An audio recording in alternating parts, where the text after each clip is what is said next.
Road భద్రత అనేది మనందరి సమిష్టి బాధ్యత అని, ప్రమాదాలకు విలువైన జీవితాన్ని బలి చేయవద్దని సూర్యాపేట జిల్లా ఎస్పీ రాహుల్ హెగ్డే బీకే అన్నారు.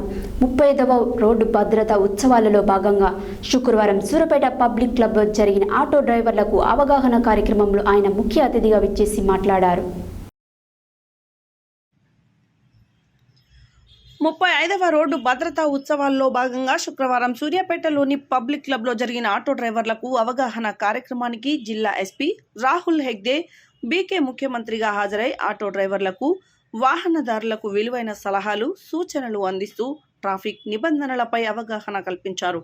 అతివేగంతోనే అనార్థాలు జరుగుతున్నాయని, సాధారణంగా ప్రమాదాలకు కారకులైతే 2 సంవత్సరాలు జైలు శిక్ష ఉంటుందని, మద్యం మత్తులో వాహనం నడిపి ప్రమాదాలకు కారకులైతే 10 సంవత్సరాలు జైలు శిక్ష పడే అవకాశం ఉందని ఆయన వివరించారు. ప్రమాదాలకు కారకులుగా మారవద్దని, ఆర్థికంగా జీవితాలను నష్టపరుచుకోవద్దని సూచించారు. అలసత్వం, నిర్లక్ష్యంతో ప్రమాదాలు జరిగే అవకాశం ఉందని, ప్రమాదాలు జరగటం వలన మీ కుటుంబంతో పాటు ఇతరుల కుటుంబాలు కూడా రోడ్డున పడతాయని ఆయన వివరించారు. జీవితం చాలా విలువైనదని, రోడ్డు భద్రత ఇంకా ముఖ్యమైనదని, ప్రమాదాల నివారణకు పోలీసుకు సహకరించాలని ఎస్పీ విజ్ఞప్తి చేశారు. Trainee IPS Rajesh Meena, DSP Parika Nagabhushanam, పట్టణ సిఐ జి రాజశేఖర్లు మాట్లాడుతూ ప్రతి వారు కూడా తమ వాహనాలను ఇన్సూరెన్స్, ఫిట్నెస్, లైఫ్ ట్యాక్స్ కలిగి ఉండాలని, వ్యక్తిగతంగా డ్రైవింగ్ లైసెన్స్ ఉండాలని తెలిపారు.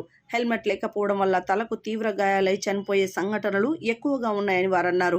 ట్రాఫిక్ నియమ నిబంధనలపై అవగాహన ప్రతి డ్రైవర్ కలిగి ఉండాలని, తద్వారా ప్రమాదరహిత వాహనాలను నడపొచ్చని సూచించారు. కుటుంబానికి యజమాని అయిన డ్రైవర్లు చిన్న చిన్న తప్పిదాలతో ప్రమాదాలకు కారకులుగా ఉంటున్నారని, ప్రమాదాలు జరగడం వల్ల వాహనం నడిపేవారే కాకుండా అందులో ప్రయాణించేవారు ఎదురుగా ఇతర వాహనాలను ఢీకొట్టినప్పుడు అందులో ఉన్నవారు కూడా ఆర్థికంగా నష్టపోవడం, కొన్ని సందర్భాలలో ప్రాణాలను కోల్పోవడం అందరం గమనిస్తూనే ఉన్నామని, ప్రమాదాలలో ప్రాణాలు కోల్పోకుండా ప్రతి వారు జాగ్రత్తలు తీసుకోవాలని కోరారు. పట్టణంలో ట్రాఫిక్కు ఇబ్బంది కలిగించకుండా ఆటో స్టాండ్లు ఏర్పాటు చేయడం జరుగుతుందని, ఈ కార్యక్రమంలో ట్రాఫిక్ ఎస్ఐ నవీన్ కుమార్, సిబ్బంది, ఆటో డ్రైవర్లు పాల్గొన్నారు.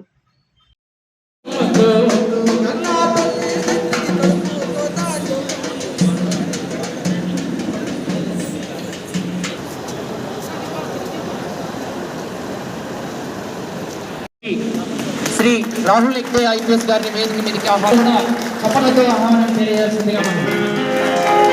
అదేవిధంగా మరి ట్రైనీ ఎస్పీ మరి రాజేష్ మీనా గారిని కూడా వేదిక మీదకి ఆహ్వానిస్తాను. అదేవిధంగా సూర్యాపేట పట్టణ డిఎస్పీ పరిక నాగభూషణం గారిని, అదేవిధంగా పట్టణ మున్సిపాలిటీ కూడా వేదిక మీదకి ఆహ్వానిస్తా ఉన్నాం. మరి కార్యక్రమంలో భాగంగా మరి ముఖ్య అతిథి గారికి మరి పూల ఓకేను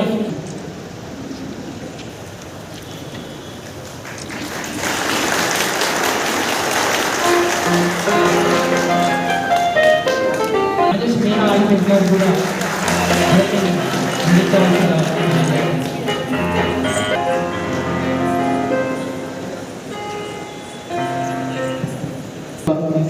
వారోత్సవంలో భాగంగా ఈనాటి కార్యక్రమానికి విచ్చేసిన వేదికపై మీడియా మిత్రులందరూ కూడా నా యొక్క నమస్కారాలు. ఈరోజు ముఖ్యంగా పర్టికులర్గా ఆటో డ్రైవర్లకు మీటింగ్ పెడదామని ఎస్పీ గారు ఒక మాట చెప్పడం జరిగింది. అంటే ట్రాఫిక్ నియమాలు మనకి ఎటువంటి డాక్యుమెంట్స్ ఉండాలా, అసలు ట్రాఫిక్ నియమాలని ప్రత్యేకంగా ప్రతి ఒక్క విషయం మీకు తెలియాలనే ఉద్దేశంతో ఈ కార్యక్రమాన్ని ఏర్పాటు చేయడం జరిగింది.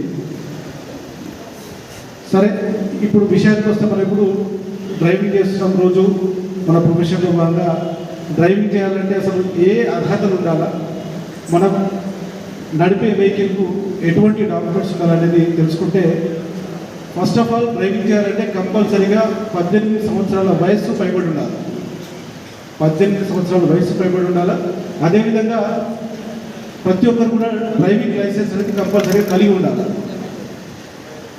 చాలామంది 90% 2 వీలర్స్ డ్రైవ్ చేస్తూ ఉంటారు.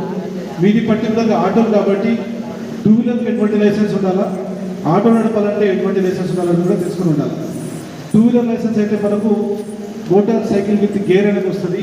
మీ వరకు వచ్చేసరికి ఆటో డ్రైవర్ వరకు వచ్చేసరికి లైట్ మోటార్ వెహికల్ అనే పదం అనేది వస్తుంది. సో 2 వీలర్ లైసెన్స్ పెట్టుకొని ఆటో నడిపినా అది కూడా లైసెన్స్ లేని కిందకే లెక్క వస్తుంది. కాబట్టి ఇది ఒకటి గుర్తుపెట్టుకోవాలా, ప్రతి ఒక్క ఆటో డ్రైవర్ కూడా లైట్ మోటార్ వెహికల్ సంబంధించినటువంటి లైసెన్స్ అనేది కంపల్సరీగా ఉండాలి.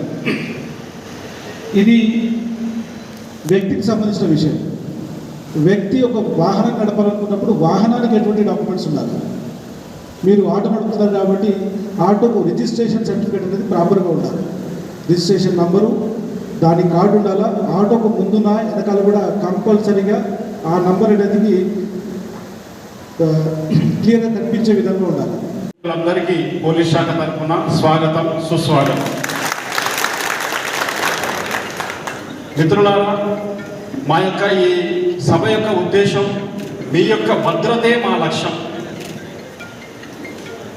మీరు సేఫ్గా ఉండాలి, అందరూ సేఫ్గా ఉండాలి. మీ ద్వారా రోడ్డు మీద వెళ్ళేవారు, మీ ఆటోలో ఉన్న ప్రయాణికులు, మీరు అందరి సురక్షితం కోసమే ఈనాడు యొక్క అవేర్నెస్ కార్యక్రమం ఏర్పాటు చేస్తున్నాం. ముఖ్యంగా మనందరికీ తెలుసు, ఇప్పటి వరకు కళాకారుల మిత్రులు పాట రూపకంగా ఏమి చేయకూడదు, ఏమి చేయాలో చెప్పారు. పట్టణ సిఐ గారు ప్రతి రూల్స్ కూడా వివరంగా చెప్పారు.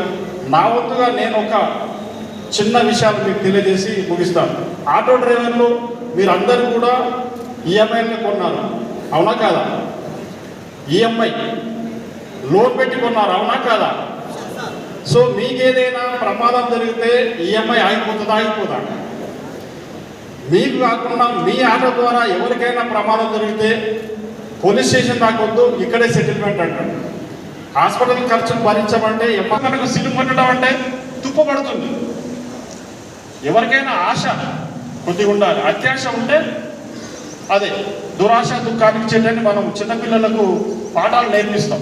కాబట్టి పరిమితికి ఇప్పుడు మా ఎస్ఐ గారు చెప్పారు 5 మంది, ఒక 2 అటెండ్గా నో ప్రాబ్లం, అవునా కదా సార్? మేమంటే బతకాలంటారు. కాబట్టి పరిమితి 5 ఉన్న కాడ ఒక 2, 8 ఉన్న కాడ ఇంకొక 2, అట్లా. అంతేగాని మీరు 10 మందిని 15 మందిని ఏమైనా ప్రమాదం జరిగితే మీతో పాటుగా వాళ్ళందరూ కూడా నష్టపోతారు. ఇప్పటి వరకు పెద్ద పెద్ద ప్రమాదాలలో, ఆటో ప్రమాదాలలో 2, 3 డెత్స్, విపరీతంగా డెత్స్ అయితే.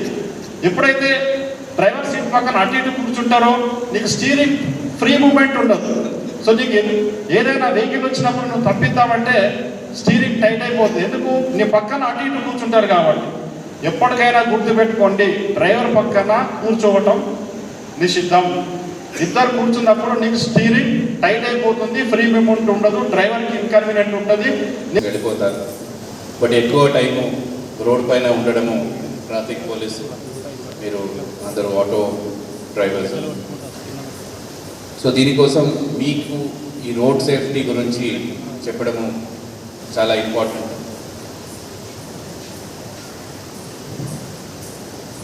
సో